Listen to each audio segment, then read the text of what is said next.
Bonjour tout le monde, aujourd'hui je suis avec une nouvelle invitée, je te laisse te présenter. Bonjour, je suis Yannick Malherbe, j'ai 71 ans et j'exerce au sein du tribunal de Pontoise deux fonctions différentes dont je vais vous parler. Aujourd'hui on va parler de la première, celle que tu as découverte avant la seconde. Laquelle est-elle, Yannick? Alors c'est le rôle de juge-assesseur au tribunal pour enfants. En fait, c'est un petit peu par hasard que je suis arrivée là, parce que j'avais une amie qui était juge des enfants. À l'époque, moi, j'avais 3 jeunes enfants, et elle me dit « Oh, je pense que ça serait intéressant pour toi et pour le tribunal que tu deviennes juge-assesseur. » Ah bon, oui. Je ne savais pas du tout en quoi ça consistait. Donc, elle m'a expliqué et j'ai dit bah oui, pourquoi pas. Et ça fait combien de temps là? Alors, ça fait 40 ans. 40 ans exactement, c'était en 1984. Ma dernière fille avait 4 ans. Bah, c'est l'année de ma naissance. Voilà. Ok, bah, très bien. Alors, du coup, quelles sont les fonctions du juge assesseur ou assesseuse? Donc, lorsque nous devenons assesseurs, notre rôle c'est d'aider le juge des enfants, avec un autre assesseur, nous sommes 2, à rendre la justice pour les mineurs qui ont commis des délits, parfois des crimes, pour ceux qui ont entre 13 et 16 ans, puisque au-dessus de 16 ans, c'est la cour d'assises des mineurs qui les juge. D'accord. Donc, toutes sortes d'affaires de diverses gravités. Et l'assesseur, les 2 assesseurs sont là pour donner leur éclairage voilà, de personnes issues de la société civile, dont ce n'est pas forcément le métier, même pas du tout le métier, et qui vont voilà, réfléchir sur ce que ce jeune a fait, pourquoi il a agi comme ça, quelles en ont été les conséquences, qu'est-ce que ça a entraîné chez la victime et chez lui, dans la famille, et au bout du compte, nous allons prendre une décision de condamnation ou pas, parce qu'il arrive qu'on relaxe aussi les jeunes qui passent devant nous, et nous allons décider d'une sanction, qui est soit une mesure éducative, soit une peine. Parce qu'on le rappelle, le ou la juge pour enfants a 2 casquettes, au civil pour protéger les enfants et au pénal pour les punir, les sanctionner. Donc voilà, et là le ou la juge assesseuse intervient à ce moment-là. Très bien. Voilà, donc l'audience se déroule de la façon suivante. Soit nous avons vu les dossiers avant, ce qui est toujours souhaitable, mais il faut avoir du temps. Bon, moi, personnellement, j'ai la chance d'habiter tout près du tribunal, donc je le fais, mais je conçois que ça soit compliqué. Donc nous avons vu les dossiers ou pas, et le juge, de toute façon, reprend tout l'historique de l'affaire que nous avons à juger. Dans la salle se trouve alors le jeune comparé à la barre, devant nous, avec son avocat. Et dans la salle, puisque les audiences ont lieu à huis clos, forcément, toujours au tribunal pour enfants, donc non accès à la salle que les parents de l'enfant, les éducateurs. Mais tous les professionnels qui gravitent. Voilà. Ok, d'accord. Donc le juge des enfants commence par reprendre tout l'historique de l'affaire, pose des questions aux jeunes en relation avec cette affaire. Alors soit il reconnaît, soit il ne reconnaît pas. Voilà, donc ça, on écoute. On peut poser des questions également. Ensuite, on aborde la personnalité du jeune avec pratiquement, il y a toujours un éducateur qui, alors, soit est présent, soit a rendu un rapport avant sur lequel on va s'appuyer.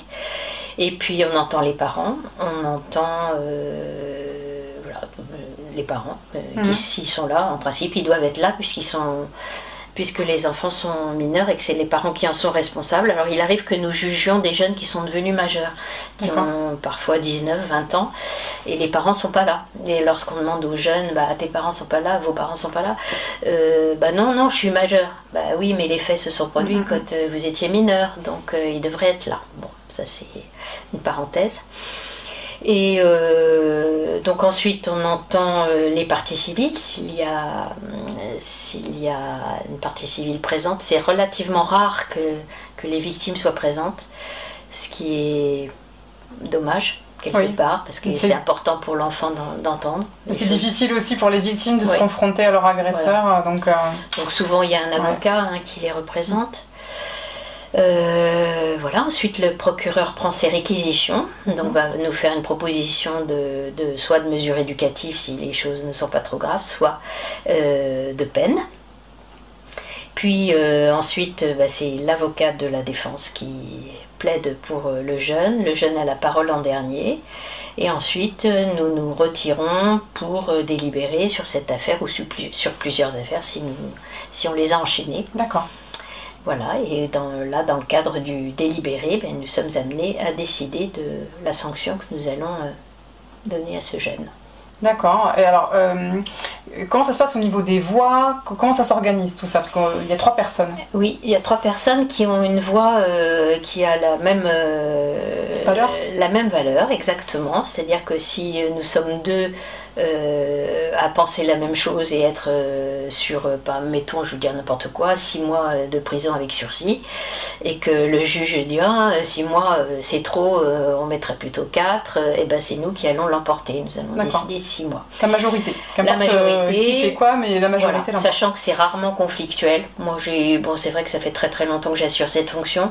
Je n'ai eu qu'une fois, que pendant une période, un président d'audience qui n'écoutait pas les assesseurs.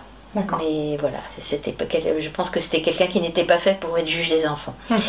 Mais sinon, c'est très très rare parce que c'est très souvent consensuel. Et puis, le ou la juge, en effet, pose des questions, fait intervenir différentes personnes. Les assesseurs et assesseuses ont le droit de poser des questions. Mais pour l'avoir vu, le ou la juge est beaucoup dans l'écrit, à écouter, à observer, observe-moi justement. Et les assesseurs et assesseuses, c'est là où je trouve que ça se démarque. C'est qu'en effet, on n'a pas tout le descriptif des 150 pages qui constituent le dossier. Et donc, on peut observer ce qui se passe plus finement, je dirais. Et c'est ça qui complémente complètement le travail, parce qu'on voit la partie civile, on voit le présumé coupable, et on voit les attitudes corporelles, les échanges avec les familles, avec tous les autres professionnels. Et cette subtilité-là, je la trouve très riche, du coup, d'être 3 paires de yeux plutôt qu'une paire, quoi. C'est vrai que c'est très important, le regard, parce qu'il se passe beaucoup de choses, notamment chez les jeunes. Ils parlent beaucoup avec leur corps. Et c'est vrai qu'on voit des expressions, on voit si le jeune est plutôt dans la contrition, plutôt dans l'agressivité, la colère, même l'attitude des parents. On voit parfois une très grande indifférence. Il y a des parents qui peuvent dormir, c'est assez rare, mais ça peut arriver. On voit aussi à quel point c'est compliqué pour un jeune de comprendre ce qu'il a fait de mal si la famille ne se saisit pas non plus. Ça veut dire que peut-être qu'en amont aussi, la famille ne s'est jamais saisie de l'éducation de cet enfant. Ce sont des hypothèses, on n'affirme rien. Mais du coup, on peut comprendre aussi pourquoi cet enfant en est là, et puis du coup trouver des solutions adaptées, parce qu'il y a des stages de citoyenneté, il y a plusieurs manières d'aider les enfants à ne pas récidiver. Évidemment, le pire, c'est la prison, parce que des fois il y a des peines de prison qui sont encourues. Donc ça, c'est quand même pas facile de gérer la justice des mineurs. C'est un lourd travail, je trouve.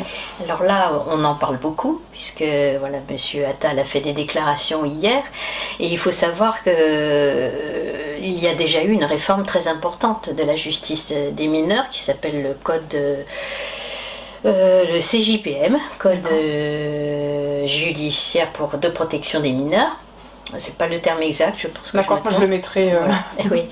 Et qui instaure déjà beaucoup plus de rapidité dans la prise en compte de la justice de la délinquance. Et ça, je trouve que les médias ne relayent pas assez tout ça. Et moi, à mes yeux, et je pense que je ne suis pas la seule à le penser, c'est pas cette réforme, elle était très importante. La réforme de l'ordonnance de 45, effectivement, ça datait de 1945.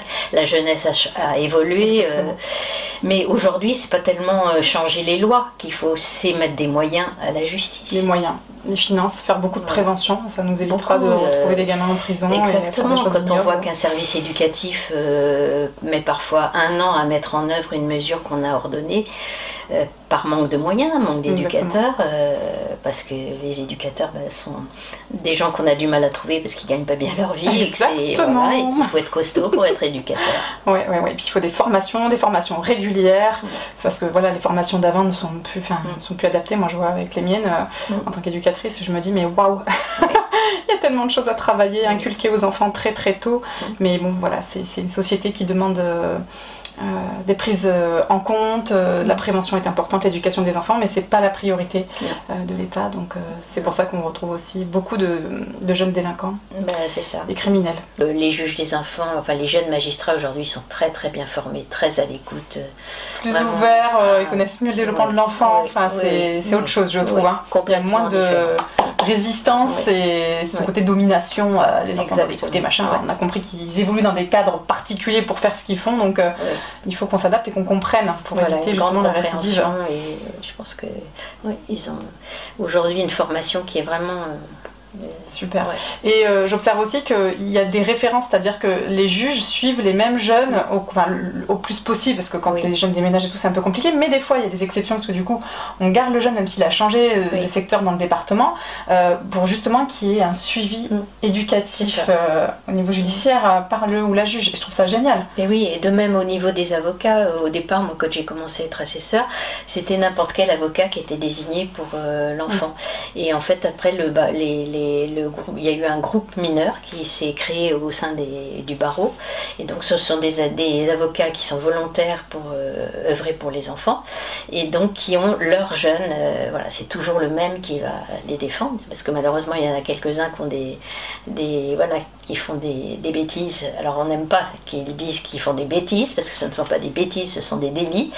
Mais il y en a qui cumulent, donc il faut que l'avocat les connaisse bien aussi pour pouvoir bien défendre aussi leurs clientes. C'est important qu'on comprenne aussi pourquoi, comment, et surtout qu'on trouve des choses adaptées, parce que quand on parle de sanctions, de punitions, c'est bien que ce soit pensé éducativement parlant. Oui, ce sont des enfants, ils sont en construction, c'est ça qu'on a du mal à oublier.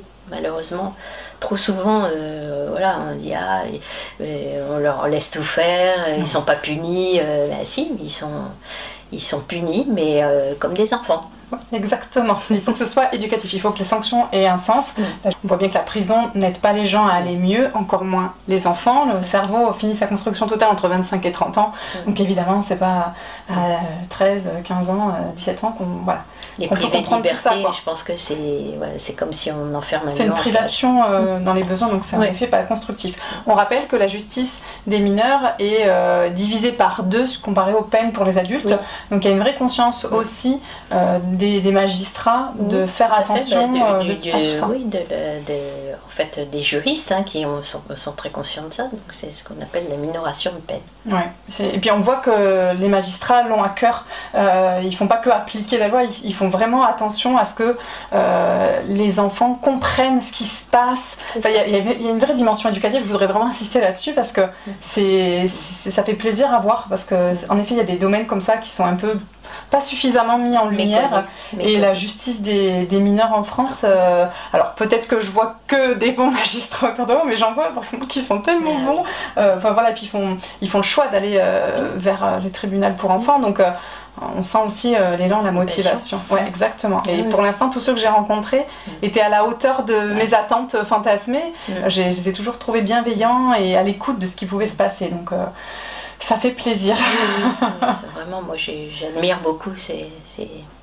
Ce sont souvent des jeunes femmes, je ne sais pas si tu as remarqué. Oui. Des jeunes femmes qui construisent leur vie, mais qui ont vraiment une attention aux jeunes très investie. Remarquable. Je te remercie beaucoup, Annick, pour toutes ces informations.